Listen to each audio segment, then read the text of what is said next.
Awesome. Okay. Welcome, everyone. We finally got our lovely Loren's video turned on. Zoom really loves to switch around all of their settings just to keep us on our toes in between. So yeah, welcome everybody. We're so excited to be here. I see we have already 54 classrooms that have joined us. We had 75 registered, so there should probably be still a few more trickling in. We've got about 2,000 students joining us today, and we're really excited. So yeah, if you haven't already, pop into either the chat or the Q&A. Both should be working now. Let us know what school you're from, how many students you have with you. It just kind of helps us keep good track of how many people are coming and enjoying these webinars that we just absolutely love hosting. And I'm just gonna kind of pop over here. So I'm going to introduce myself. I am Alexa Mafazali. I'm the communications coordinator here at Loras Recycle. And this is my third annual Earth Day webinar, and I'm so excited to be here. I want to make special note that I get to see all the classes that are registered and the teachers' names, and it really is so exciting and humbling to see the same teachers coming back every year for these webinars and supporting me and supporting what we do. And I'm very grateful for that. And I'm so excited to see lots of new classes and schools here today too. And I'll let Loren introduce herself as well. Absolutely. Thanks, Alexa. Hi, everybody. Welcome to an awesome Earth Day presentation. I'm so excited for it. My name is Loren Halati. I'm the HR manager here at Loras, but I look after the communications department too. And I'm excited to be moderating this session with us. So any questions that you guys have, I know a lot of you are already using the Q&A, which is perfect. So thank you for letting us know about where you're from and how many kids are with you. We do also have the chat function going. You should be able to send messages to the host and panelists. So that'll be to Alexa and I if you do have questions coming in. Feel free to put those questions in as we go through the presentation. We'll have a lot of time at the end for all your questions here. So make sure you're thinking of all those questions that you're always wanted to know, but didn't know where to ask. Now is the time. Yeah, so this is our third annual Earth Day presentation, and every year we've done something pretty similar. We've done what can you recycle and why, maybe a little bit about composting and some other stuff. And I really wanted to switch it up because I feel like I want to reward those amazing teachers who've come back every year with something a little bit different. And I think that we could all definitely enjoy learning a little bit more about what is Earth Day and where did it come from and how it's grown and how you can get involved. So today's theme is, what does Earth Day mean to you?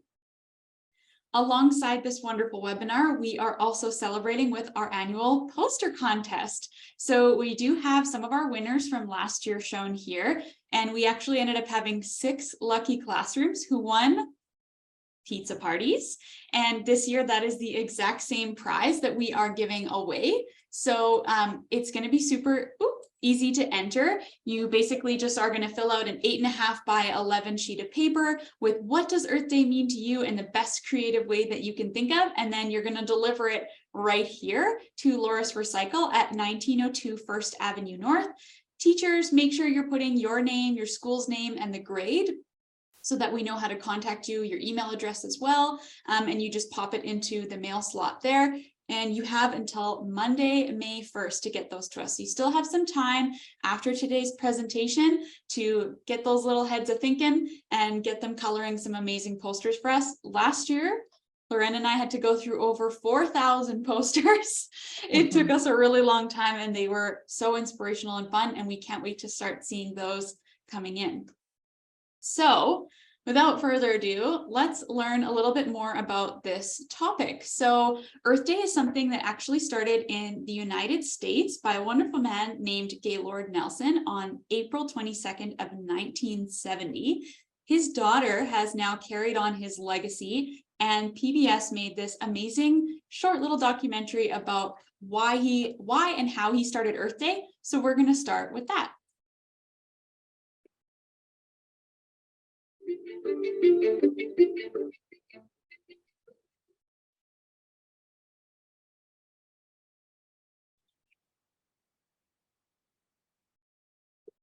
You hear the word ecology. That's a big science, not a narrow one. It's a big concept, and it is concerned with all the ramifications of all the relationships of all living creatures to each other and their environment. This is me with my father. My name is Tia Nelson, and my dad was Gaylord Nelson. He is known as the father of Earth Day, a vision he had for teachers all across the country to talk about the environment. Maybe you've heard of Earth Day. Maybe you've even participated in an Earth Day event. Before he was the father of Earth Day, before he was my dad, he was a little boy growing up in Clear Lake in northern Wisconsin. He loved spending time outdoors, exploring the forests, lakes, and streams of the region. Nature was his playground. As he was growing up, he also got to know the world of civics and government through his parents. And so I went to political meetings with my father and my mother from the time I was in grade school. Whenever a speaker came within driving distance in our Model T Ford, the way we went 40, 50, 60 miles sometimes just to hear somebody, hear one of La Follette's give a speech. My father was inspired, and he started thinking about a future for himself, running for elected office. That stayed with him as he went to college and then law school through his time in the U.S. Army during World War II. When he came back to Wisconsin, he was ready to get his career in politics going. He ran for the state Senate and then for governor of Wisconsin. As governor, he worked on government reform, social justice causes, and environmental issues. He created new jobs for young people, designated lands for public parks, and worked to conserve our beautiful lakes and rivers. He accomplished a lot for the people of Wisconsin, and he wanted to make an even bigger impact. So he ran for the U.S. Senate to represent Wisconsin citizens in the nation's capital. And he won. But when he got to Washington, D.C., he found out that others in government just didn't seem to care about the environment as much as he did. A national conservation tour with President Kennedy didn't accomplish what he hoped it would. And few senators would support the laws that he proposed to protect our environment. Some years later, he went to visit the site of an oil spill and was devastated by the damage he saw. On the plane ride home, he read an article about anti-war teach-ins on college campuses. That's when he got an idea. Teach-ins on the campuses, teach-ins on the Vietnam War. I thought that's a good idea. Why can't we have a nationwide quote teach-in on the environment? That's where the concept of Earth Day came from. The idea for a teach-in about the environment started to spread well beyond my dad's original vision. And when the day came, April 22nd, 1970, people all over the country participated. That day, the first Earth Day, marked the start of many changes to come over the next 10 years. They passed laws to keep pollution out of the air and water, so many laws that it became known as the Environmental Decade. My father was elected to 3 terms, serving 18 years in the U.S. Senate. Even after he was finished, he never stopped fighting for the environment. When asked at the age of 88 why he still went to work every day, he said, because the job's not done. And he's right. There's still so much more to do. I don't think there's any other issue viewed in its broadest sense, which is critical to mankind, as the issue of the quality of the environment in which we live.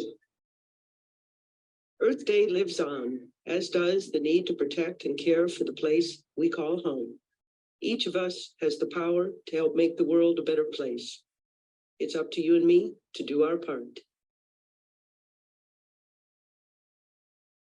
Okay, hopefully you guys enjoyed that. I guess I have to hit pause. There we go. Okay.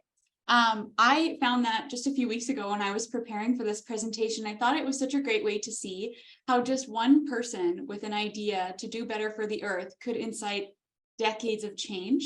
And now his family is carrying on his legacy because they too find it so important. So as that video showed, today is not Earth Day. Today is the 20th, and Earth Day is actually this Saturday. So you're going to have 2 whole days to take what you've learned here and try and come up with a plan for how you might celebrate Earth Day this weekend, as well as, you know, doing your awesome posters for our contest. So the very first Earth Day was April 22nd of 1970, and the majority of activities that were happening on that day were done by young people, just like you. There were organizations of young children taking brooms out and sweeping the streets in New York City, and school groups going along the ocean to pick up garbage at the beach. So it is very much a movement that is empowered by young people then and today. So it's so important for you guys to learn these things and know that even just you as one young individual here in the middle of Saskatchewan in a blizzard today can make an impact for the earth. Everyone can do their part. Doesn't always have to be big groups. There was special television and radio coverage, and it influenced the creation of the Environmental Protections Act. This is something that still has value today and is always being brought up and added to. So this act actually started 3 different things that we still use every day. So Occupational Safety and Health Act. We wanted to make sure that we are protecting the people who work with things like dangerous chemicals and things that are polluting the environment, to make sure that they're going to be safe while they're at work. Very important thing that's still important today. The National Environmental Education Act, making sure that things like what we're doing here today are happening so that folks know what's going on with the environment, what's going on with their earth, with their city, with their province, with everything, so that they can get involved and do their absolute best. And then the Clean Air and Water Acts. Now, this is actually one of the first things that was celebrated for an Earth Day in Saskatoon. If you look at the city of Saskatoon's photo archives, you'll see that one of the first Earth Days that was celebrated here in Saskatoon was a riverbank cleanup. So riverbank conservation and cleaning was really big here in the 70s. And that is what kind of started how Earth Days were celebrated here in Saskatoon. And if you do take the time to look up those library archives, the pictures are really neat of the different kinds of garbage that they were finding along the riverbank. So there's a lot of big ideas happening here. Earth Day, changes, environment, but what can you as an individual do? It's actually pretty easy. So first up, we can reduce, reuse, and recycle, making sure that when we do buy things, we only buy what we need, we use them fully, we reuse them if possible, and then if they're made of a recycled material, we get them recycled, right? Using our blue carts that are in our backyards, or a big steel bin at your apartment facility, or your blue bin at school. Recycling is so easily accessible that you should be able to do this almost every day. You can always upcycle. If you're done with something, you yourself can make it into something new. We don't always have to send it away to a factory for that to happen. You can get creative. And in the next slide, I'm going to show you a really easy one you can do at home. And last, certainly not least, you can compost. And in the city of Saskatoon, we have these great new green carts that are rolling out. We're not the stewards of that program, but we definitely encourage it. Up to 47% of your garbage container at home is filled with food waste. So if you start composting that material, you could reduce the amount of garbage you're sending to a landfill by half. That's not even including the recyclables that should be going in a blue cart as well. So those are 3 really easy ways that you can do your best to help the environment. So upcycling is a really easy one. And I bet there's some of you in here that like to do crafts. Yeah. Upcycling is like the adult word for crafting. And it's really fun. And you can do it with things that are just laying around the house. You don't have to go out and buy any new or expensive supplies. You could do something as simple as turning a t-shirt into a tote bag. Let's turn a t-shirt into a tote bag. First step, turn your t-shirt inside out. Mark where you're going to make your cuts along the bottom, put strips along the bottom, tie them in knots. Then cut off the sleeves. Cut out the collar. And voila, a brand new washable tote bag. So no sewing, no glue, really not a lot of skills required. All you got to do is cut a t-shirt and tie some knots, and you will have a new shopping bag to take to the grocery store or to carry your lunch into school. You might have an old shirt that you're not wearing anymore because maybe it doesn't fit. This is a super easy, 0 skills required upcycling craft that you can do at home. And maybe this is something you guys could do at school as well. Everyone brings a t-shirt. It's basically a free craft that you can do that's good for the environment. So Another thing that we can do is making sure we use the carts that we have at home properly. Reducing the amount of contamination and reducing the amount of garbage that we have to throw away is always a great way to help the environment. So I get asked this question a lot. What are the different colors of carts? How do I tell them apart? What means what? So I felt like this was a good opportunity to build a nice, easy diagram to understand. So your blue cart at home is for recycling.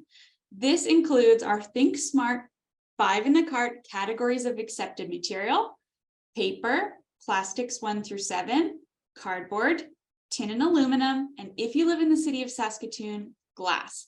Those are the materials that should be going in this blue cart.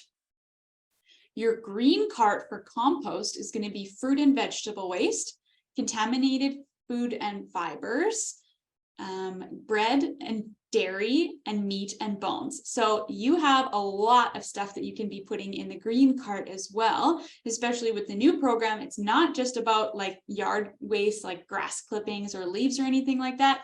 It is all food waste of any kind that can all go in your green cart now. And then lastly, in the black cart or a red steel bin is going to be garbage. Okay. Prime example here, dirty diapers. Dirty diapers are definitely garbage. They are not compostable and they are certainly not recyclable. So that would be the prime example of things that you want to put in the garbage. Okay. So what are some Earth Day activities that you guys could easily do? First up, a poster contest. You could participate in our poster contest by filling this out at school and having your teachers submit them in hopes of winning a pizza party. I hope it's you. You could organize a cleanup. So this could be something as simple as grabbing a group of friends and maybe an adult and heading out to the park near your school or around your street at home, along the river. There's so many places here that you could head out and be picking up some garbage to help clean up your neighborhood. It's always best probably to take an adult because you never know what you might find while you're out there cleaning garbage. You can do an upcycling craft, right?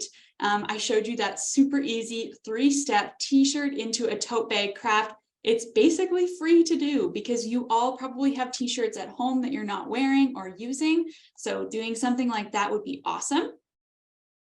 And then biking instead of driving. If you've got soccer or ball hockey or painting or anything like that this weekend that you're heading to, see if you could bike. Now, I did build this presentation when it was plus 15 out, so you might not want to bike quite this weekend, but in the near future when it's warm and not super icy, you might want to head out on your bike to get to practice or to a friend's house or to school, as this is a great way to reduce the amount of greenhouse gas emissions from having less vehicles on the road. And then lastly, we can do something called conservation. So using something like a water bottle to conserve water use and always turning off lights when you're done in a room. Now, my co-host here, she had a really good way of thinking of this the other day. So when you leave a room and you turn off the light, imagine if you had just turned on a tap to fill up your water, but never turned it off and left the room. Would you leave a tap running? No. No. Don't leave the lights on either, right? Making sure that we are being very tactful in our use of things like water and energy and conserving them as best we can. Now, we here at Loras, we're doing some really cool things for the environment as well. So I wanted to be able to share those here with you guys today in hopes that it inspires you to use the programs available to you or to find some new things to celebrate Earth Day with this year. So last year, we processed about 23,000 tons of recycling. That is a lot of stuff that we had made into something new. It's my friend Carlo here with one of our plastic bales. He is one of the people who was hand sorting all of your recyclables last year. And we also taught over 5,800 students about waste diversion, including events like this and our in-person and virtual classroom sessions. So we're making sure that you guys know how to use waste diversion in Saskatoon and area, and you're doing a really great job already. So thank you guys. The other thing that we do is composting. We have our own facility called Loras Organics, and last year it diverted 8,000 tons of organic waste from the landfill. It's very exciting. We're super proud of this and all of the product that has come from this, of the nice Class A compost that we're able to help people like farmers and gardeners around Saskatoon grow better crops. We also had an amazing pumpkin recycling program in the last 3 years, and maybe you guys even participated in it. So right after Halloween in the fall, we put big green boxes outside of libraries, and you guys got to bring all your jack-o'-lanterns there for us to compost. This program won a Waste Diversion Award, and we have diverted 15,000 kilograms of pumpkins from landfills in this program alone.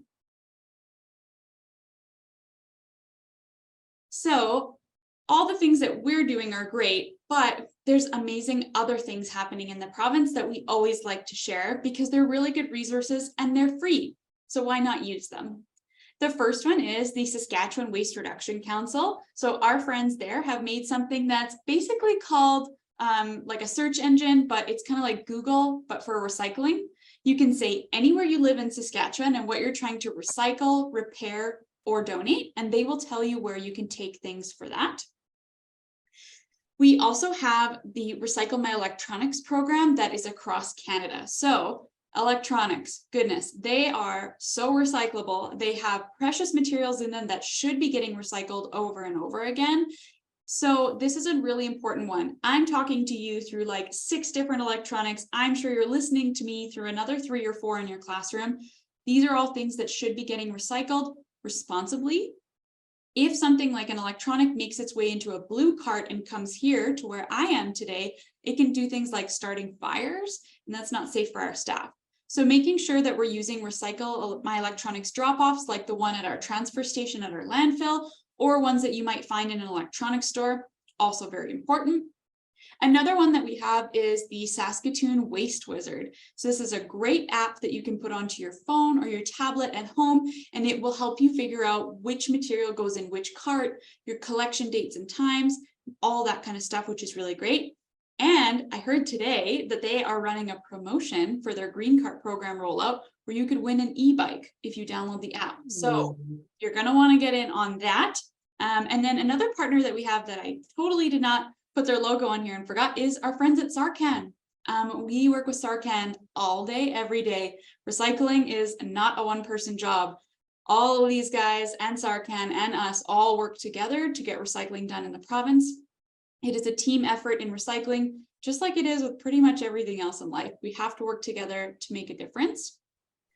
So with that, I see we already have lots of questions pouring in, which I love to see, and I like to get the conversation going. So thank you guys for being good listeners and adding questions. I see we're up to 60 classrooms here right now. Love to see the participation so high. So I'm going to let Loren kind of dig through the questions and let me know where we're going to start.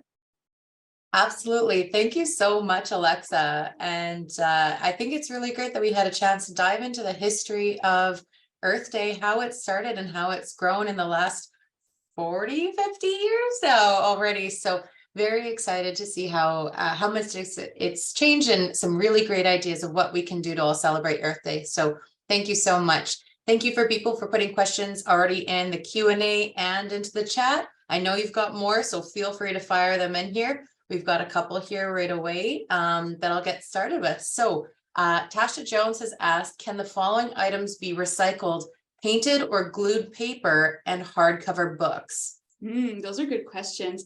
Yeah, painted and glued paper is usually fine, unless it's like completely saturated in paint, like you dipped it in there. That would kind of, you'd know because you probably wouldn't be able to rip it. So when it comes to paper product, like if you can rip it still, good to go.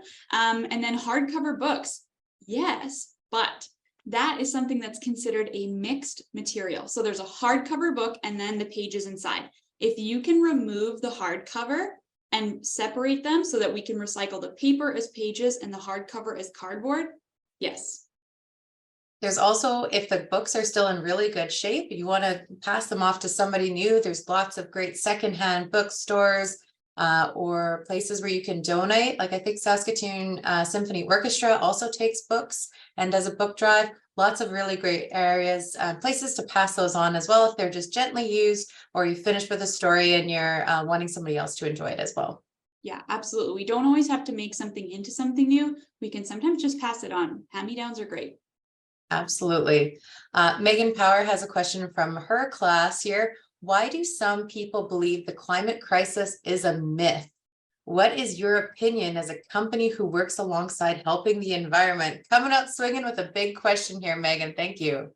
That's a big one. I mean, I personally don't understand how anyone could think it's a myth. We see evidence of it every day in terms of things like extreme climates. Look at what's happening outside right now. If you look at weather patterns over the last 30 years, this is something that's, it's not great, it's not new, but it does get more and more extreme. I think that's one of the ones that I notice the most.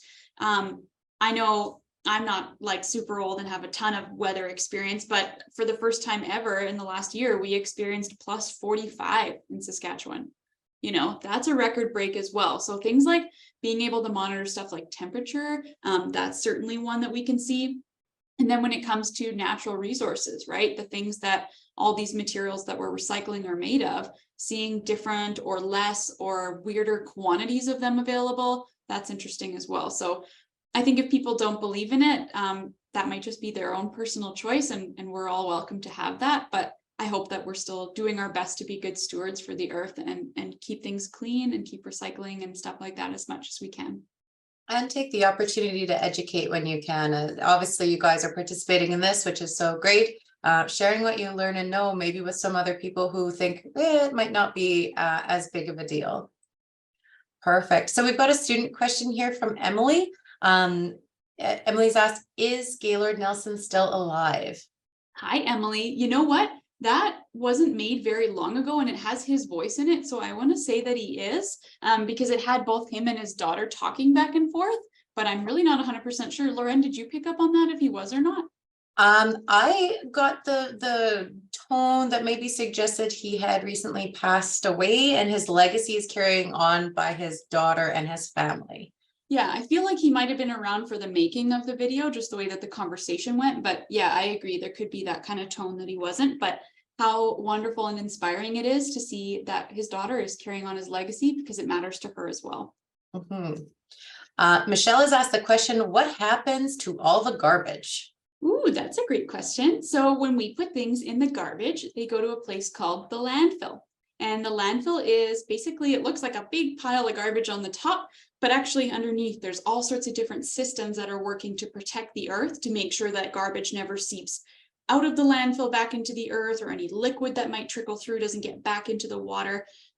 So the landfill is a place where garbage will go and sit for a really long time, unfortunately. So that's why we want as little material to go there as possible, because when it goes to a landfill, it never gets recycled back into something else or composted into a soil. It just sits. And that's really bad for the earth. So we want to reduce the amount of stuff we send to a landfill by as much as possible.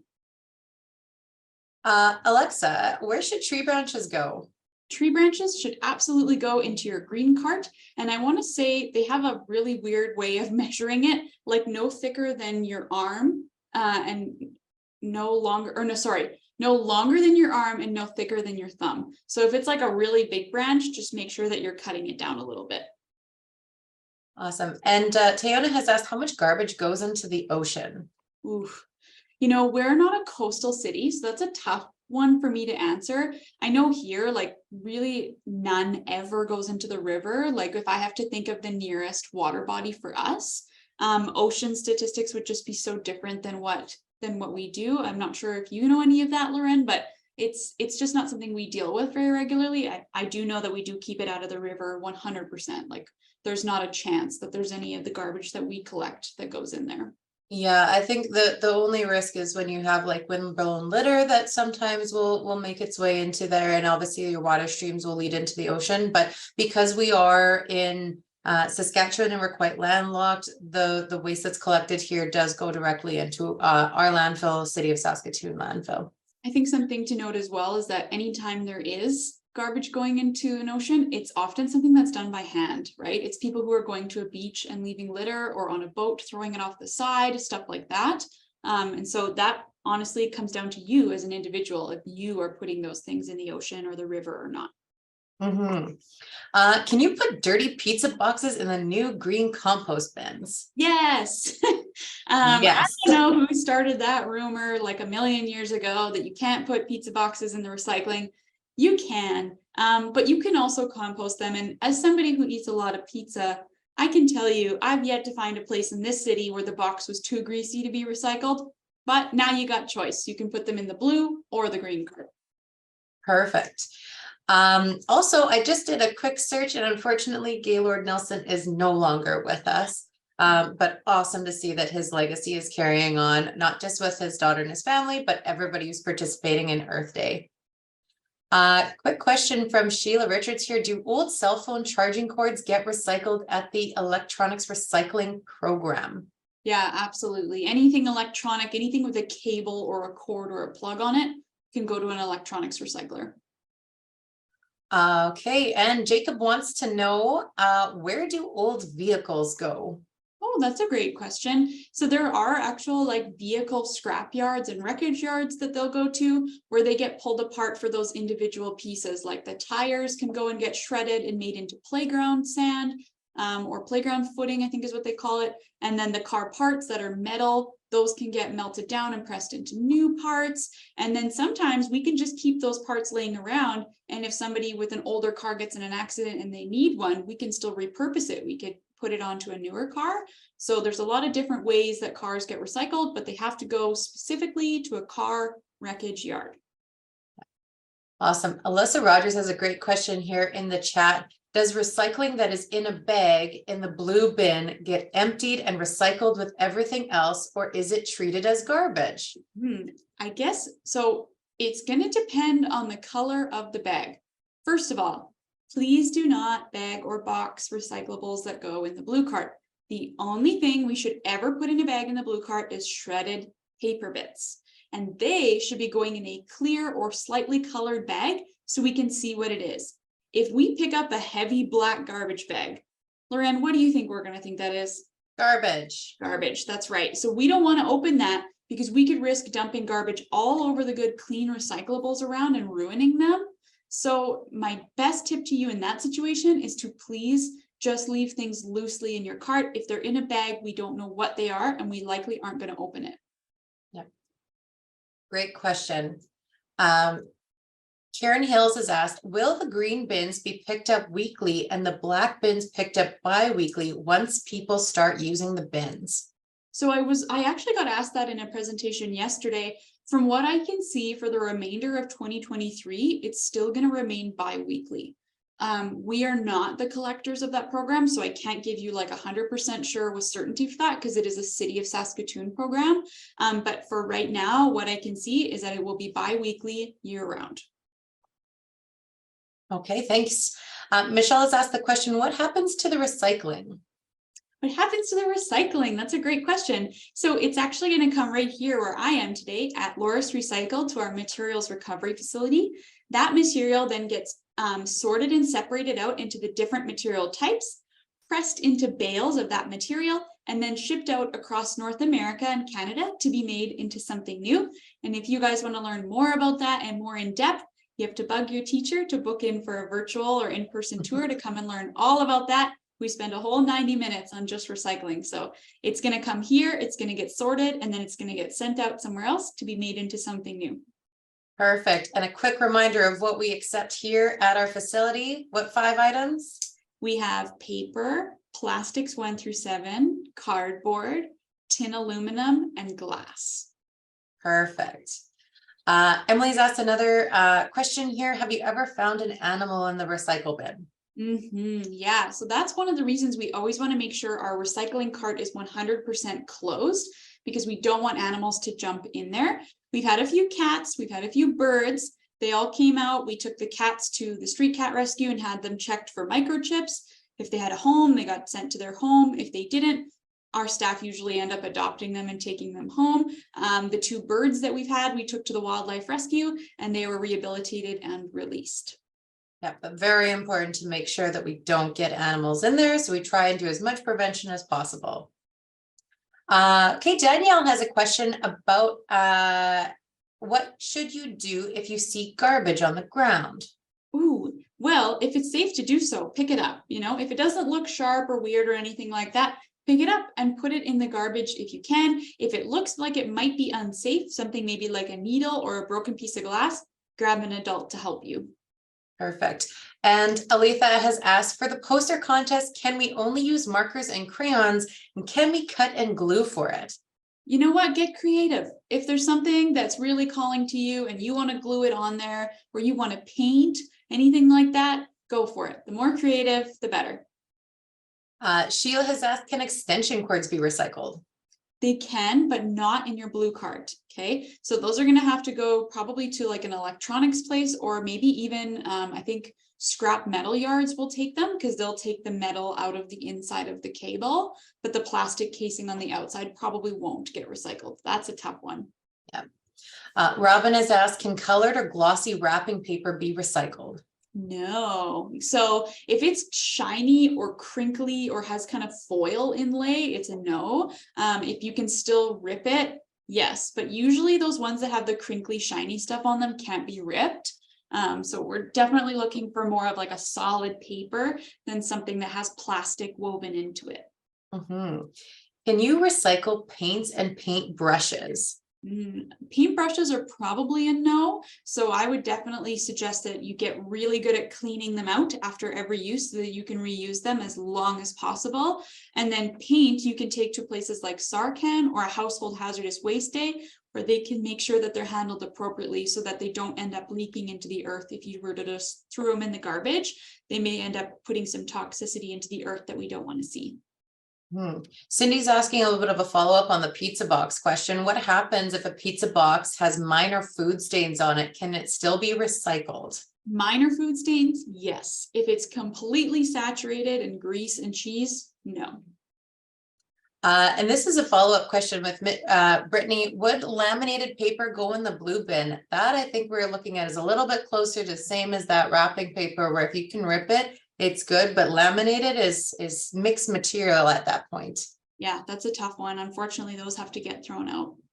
Can markers or highlighters be recycled? You can take them to Staples. They have a marker and recycling program, marker and highlighter recycling program there, and it's run through a company in Canada called TerraCycle. And TerraCycle has lots of programs for those weird little individual things like gift cards or highlighters and stuff like that. So if you can find a TerraCycle box to drop them in, most Staples centers will have them. We've got a couple of questions here that have to do with old, gently used items. So where do old shoes or clothing that cannot be upcycled go? And Sheila's also asked, what do you do with old skates? So I feel like those kind of go together here. I think those are going to be a donation thing. Those are going to be something where you're going to want to find a thrift store or maybe like a newcomer center or something like that where you can drop them. Might be another good option to use that SWRC website because maybe they can be repaired, right? Taking them to a repair cafe and having them fixed for free by a member of the SWRC would be a great option as well. Perfect.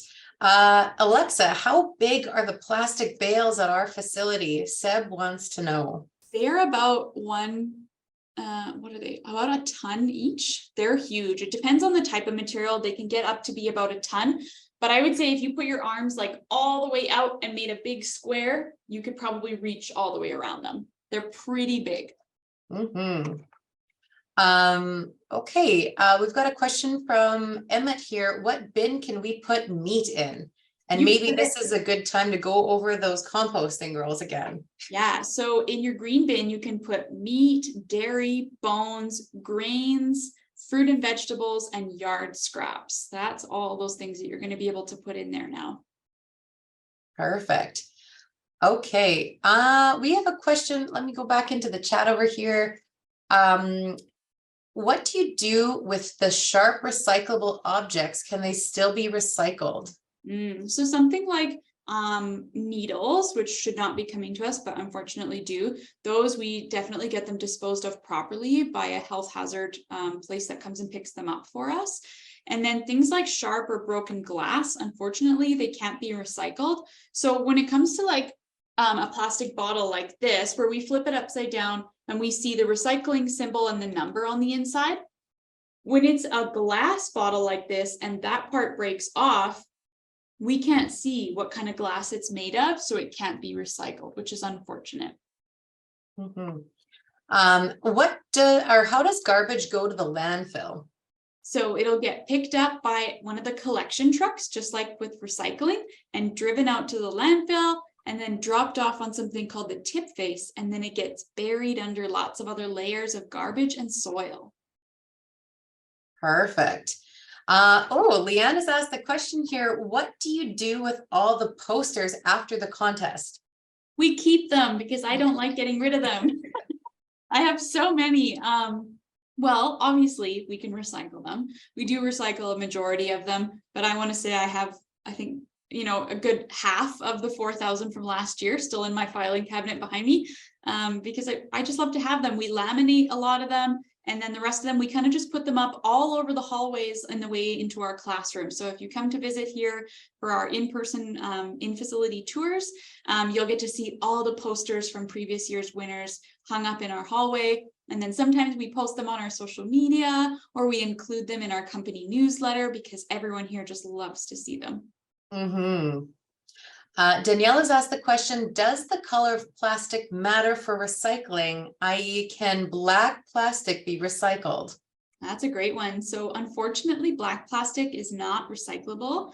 Once it's been colored, it cannot be uncolored, okay? So it basically, when we're continuously adding color and dye and stuff to the plastic, it loosens the polymer bond of the material and really weakens and cheapens it, makes it very difficult to recycle. So black, very dark blue, and very dark green or brown, unfortunately, not recyclable. Mm-hmm. April has asked the question, how many people work at Loris Recycling? I can answer that one for you. So we have a little over 40 people who are working at our recycle facility, and that's not including all of our drivers and equipment operators and dispatchers and customer service and everybody who's helping around behind the scenes. But we have over 40 just in our recycling facility or our materials recovery facility. Okay, Kadri has asked, what bins should old credit cards go into? Make sure that they are old ones, not new ones. Yeah, make sure that you're cutting them up, and then those would go in the garbage. Mm-hmm. Tayona has asked, how much recycling do you do in a day? We do about 100 to 150 tons a day, which is the same weight as about a blue whale or a 747 jet. It's a lot. Mm-hmm. Bob has asked, what do you put, or where do you put juice boxes? Juice boxes can go in the recycling. Mm-hmm. Blaine has asked, can you recycle tables and chairs? That's another good one that you're going to want to drop off for donation instead. Definitely. There's probably some people that would love to use some secondhand tables and chairs. Bob has also asked, what can you do with metal and steel? Metal and steel you can take to a local metals recycler like BM Metals or Inland Steel, and sometimes they can even pay you a little bit for them depending on the type of metal. So you're just going to have to take that extra step of driving it there yourself. Mm-hmm. Alyssa has just asked, if shoes are too broken to be donated, repaired, or upcycled, are they garbage? Yeah, they are, but I like that you noted that there's a lot of life to be used in them before they become garbage, right? If they're totally beyond repair, if they're not comfy, they're falling apart, and you've taken them to a repair shop and they said, nope, these ones are out of life. Yes, we're going to have to just put them in the garbage. Mm-hmm. We've got a question. How much room is left in our landfill? We'll start with this one. There's a second question I'll ask a little bit later. About 40 years if we continued on the rate that we're using now. So if we were to use our green and blue cards as effectively as possible, that could double to 80 years. A question here. This is about the green card program here. How can we put used oil, cooking oil in the green cart? Do we put it in a container first or just pour it in? From what I understand, you're just pouring it in because they don't want any plastic containers in there unless they're compostable. So you would just pour it in. I would just always double check on the website, City of Saskatoon, if you've got any questions about what can and cannot go into their green cart. Yeah. Okay, we've got a couple questions. These are very similar. What happens to things that get recycled in blue bins that shouldn't be?